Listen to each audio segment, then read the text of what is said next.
নমস্কার বন্ধুরা, PD family ব্লগে তোমাদের সবাইকে অনেক অনেক স্বাগত জানিয়ে ভিডিওটা শুরু করছি। আশা করছি ভিডিওটা দেখে তোমাদের কিছু হলেও ভালো লাগবে। আর এদিকে দেখো, সকালবেলা উঠেই বাসি কাজগুলো করে নিয়েছি। বাসি কাজগুলো করে বাসি নাইটিটা ছেড়ে এখন ব্রাশ নিয়ে নিলাম হাতে। এখন যাব মুখ ধুতে, বাইরে গিয়ে মুখটা ধুয়ে নেব। আর এদিকে দেখো, ব্রাশ করতে করতে চলে গেছি বাইরে, মুখ টুক ধুয়ে। তারপর এদিকে দেখো এসে বসলাম, বসে এক গ্লাস কুসুম গরম জল খাচ্ছি। কতদিন ধরে তোমাদের সাথে গরম জল খাওয়াটা শেয়ার করাই হয় না, কারণ স্ট্যান্ডের অভাবে। এখনও কিন্তু স্ট্যান্ড নেই। একটা স্ট্যান্ড এনেছিলাম, সেটাও রিটার্ন করে দিয়েছি, কারণ স্ট্যান্ডটা এসেছে ভালো না। তো তার জন্য আর কি আমার মন মতো হয়নি, তার জন্য স্ট্যান্ডটা আমি রিটার্ন করে দিয়েছি। এদিকে দেখো, সকালবেলা আজকে রুটি করে নিচ্ছি, আর ভাতও রান্না করেছি, রুটিও করছি, কারণ রোজ রোজ সকালবেলা ভাত খেতে ভালো লাগে না। তো এদিকে দেখো রুটি, আর কালকে রাতে মাংসর তরকারি ছিল, মাংসর তরকারি আর দুধ চা নিয়ে বসলাম। তো আমিও খাচ্ছি, এদিকে তক্সের পাপাও খাচ্ছে। তো হ্যাঁ, ছোটো সোনা দেখো এখানে কোলে বসে আছে, তো আমরা খেয়ে নিচ্ছি, আর বড় ছেলে খাওয়া হয়ে গেছে। তারপর দেখো এদিকে খাওয়া দাওয়ার পর তারপর চলে এসেছি সোজা বিছানা তুলতে, আর বিছানাটা তুলে নিচ্ছি। আর সবার আগে দেখো, সকালবেলা ঘুম থেকে উঠে যদি বিছানাটা না তুলি তাহলে কিন্তু অনেক খারাপ লাগে, মনে হয় যে অনেক বড় একটা কাজ পড়ে আছে।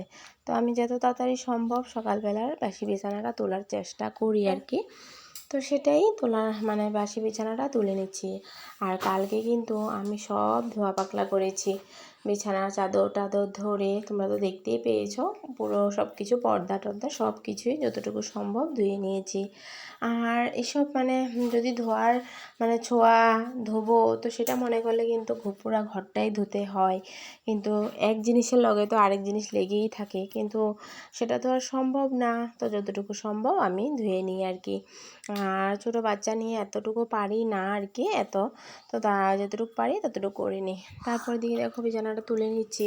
বিছানা তোলার পর আবার আমার আজকে আজকেও বহুতগুলো কাপড় আছে, তো কাপড়গুলো ধোবো, ধুয়ে টুয়ে আবার স্নান করতে হবে। তো আজকে যেহেতু আর পুজো দেবো না, কালকে একবারে মাথা টাথা ধুয়ে স্নান করে আগে প্রথমে ঠাকুরঘরের সব জিনিস পরিষ্কার করব, ধোয়াধুয়ি মোছামুছি সব করব, তারপরে গিয়ে কালকে পুজো দেব। তারপর দেখো বিছানাটা তোলা হয়ে গেছে। আজকে বিছানাটা একটু অন্যরকম করে রেখেছি, সব জিনিস আগে সব একসাথে ভাঁজ করে রেখে দিতাম, আজকে একটু আলাদা করে রেখেছি। তারপর দেখো সকালবেলা ভাত করেছিলাম, আর এখন আবার তরকারি করছি। এদিকে করব পেঁপে ভাজি। ঘরে কোনো সবজি নেই জানো তো, রবিবারে সবজি এনেছিল, কম করে এনেছিল, আর আমিও বলেছিলাম কিন্তু কম করে সবজি আনতে। তো যেহেতু কম করে সবজি এনেছে, আর এখন সবজি ফুরিয়ে গেছে। তারপর দেখো কাল রাতে একটা পেঁপে এনেছিল, তো পেঁপেটা কেটে নিচ্ছি, পেঁপে ভাজা করব, আর করব পাঁপড় আলু তরকারি। তো পাঁপড় আলু পেঁপে কেটে তারপর আবার রান্না করব, আর পাঁপড় আলু তরকারি করব, তো হয়ে যাবে। আজকে দুপুরবেলা যদি রান্না করছি, তো একবারে রাতের জন্য করে রাখবো, তো বেশি করেই করে নিচ্ছি। এদিকে দেখো পেঁপে ভাজিটা বসিয়ে দিয়েছি, আর একটুখানি জল দিয়ে দিয়েছি, কারণ না হলে কিন্তু এরকম একটা ভালো লাগছিল না। আর একটু চিনি দিয়ে দিয়েছি। পেঁপে ভাজিটা যদি মিষ্টি হয় তাহলে কিন্তু ভালো লাগে আমার খেতে, তো তার জন্য একটু চিনি দিয়ে দিয়েছি। তারপর রান্নাবান্না করার পরে যে দেখো পাঁপড় আলু তরকারি করা হয়ে গেছে, আর এদিকে ভাজিও করে রেখেছি, আর একটু করে ভাত বানিয়েছি। সকালে ভাতও ছিল, তো তার জন্য অল্প করে করেছি। আর এটা এক টুকরা লেবু কেটে রেখেছি, আর এটা হলো গিয়ে দুধের বাটি আর কি, দুধের বাটির উপরে লেবুটা রেখে দিয়েছি। তারপর গ্যাস ট্যাস মোছা সব কিছু কমপ্লিট হয়ে গেছে।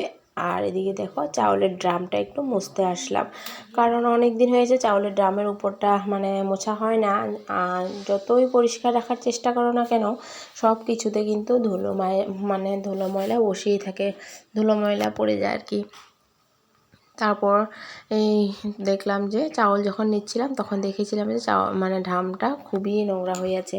তো ভাবলাম পরে করে নেব, মুছে নেব, তো সেটা ভেবেই কিন্তু এখন আবার এই ড্রামটাকে ভালো করে একটু মুছে নিচ্ছি।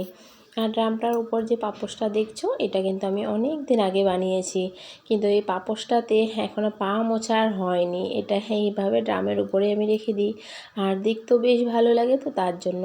আর আমার কিন্তু একটা পাপোশ না, অনেকগুলো পাপোশ, আর সব আমার নিজে হাতে বানানো। তো ভাবলাম এই পাপোশটা আর পা মোছার জন্য ইউজ করব না, এটা এইভাবেই ড্রামের উপরে থাকুক, দেখতেও বেশ ভালোই লাগে। তারপর দেখো ওইগুলো মোছার সাথে সাথে এই গর্জেসটাকেও একটু মুছে নিচ্ছি। আজকে আর কোলিং দিয়ে মুছলাম না, আজকে শুধু এই কাপড়টা দিয়ে এমনি শুকনো করেই মুছে নিচ্ছি। বড় ছেলে স্নান করে এসে পাউডার লাগিয়েছিল, তো মানে ফ্যানের হাওয়াতে পাউডারের ছিটা গুঁটো মানে পুরো গর্জেসটাতেই মানে ভরে গেছে, তো সেটার জন্য একটু গর্জেসটাও মুছে নিয়েছি সাথে। তারপর চেয়ারগুলো একটু হালকা করে মুছে নিচ্ছি। আর চেয়ারগুলোতেও কিন্তু অনেক ধুলো, আর যেহেতু কালারটা চেয়ারের এরকম, তো তার জন্য একটু ধুলো পড়লেই কিন্তু দেখা যায়। আর নিজে চোখে ধুলো দেখে তো আর এইভাবে ফেলে রাখতে পারি না বলো, তো তার জন্য এখন এগুলো একটু মুছে নিচ্ছি। আর বড় ছেলেও কিন্তু ঘুমাচ্ছে, আর ছোটো সোনাও কিন্তু ঘুমাচ্ছে। ওদের দুজনকে ঘুম পাড়িয়ে তারপর আমি আমার কাজে লেগে পড়েছি। তারপর বাইরের থেকে যতগুলো কাপড় ছিল সবগুলো এনে আলনাতে মানে ভাঁজ করে রাখলাম। তো আলনাটাও গোছানোটা একটু তোমাদের সাথে শেয়ার করে দিলাম আর কি। এদিকে দেখো, তারপর খাওয়া দাওয়ার পর আমি সোজা চলে এসেছি বাসন ধোয়াগুলো তোমাদের সাথে শেয়ার করতে। তো বাসন ধোয়াটা ভিডিওটা শেয়ার করলাম না, বাসন টাসন ধুয়ে সব এই ঝুড়ির মধ্যে উভত করে রেখে দিয়েছিলাম। তারপর যা এঁঠোকোটো ছিল সবগুলো মানে চলে আসলাম আমি বাইরে ফেলতে। তো আমাদের এগুলো তো এঁঠোকোটোগুলো তো বাইরে ড্রেনে ফেলতে হয়। তো এখন কিন্তু এই পুরো ভর দুপুর পুরো রৌদ্র উঠেছে দেখো, আর সবাই কিন্তু বাড়ির সবাই ঘুমাচ্ছে আর আমি আমার কাজকর্মগুলো করছি। তো বন্ধুরা, আমার ভিডিও দেখে তোমাদের কেমন লাগে কমেন্টে কিন্তু আমাকে অবশ্যই জানিয়ে দিও। ভালো লাগলে লাইক কমেন্ট শেয়ার সাবস্ক্রাইব করে বন্ধু হয়ে আমার পাশে থেকো। দেখো আমাদের এখানে আজকে রথযাত্রা ঘরের সামনে দিয়ে যাচ্ছিল। গেছেই